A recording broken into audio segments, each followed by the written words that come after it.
imamo obnovljene prostore območnega združenja Rdečega križa, sicer so prostori najemni od občine.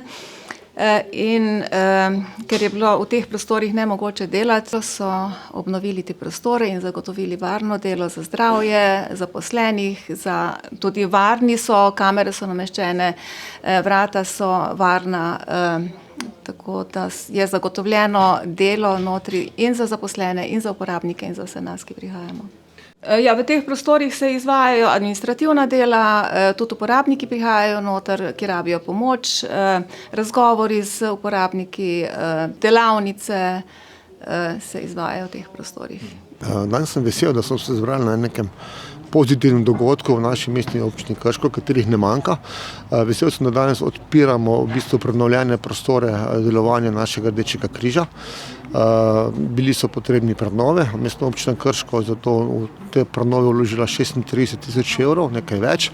In kaj lepšega, kot pride dobre volje zjutraj v službo, v prostore, ki so dostojni opravljanja tega poslanstva, dobrega dela, pomoči ljudem potrebne te pomoči.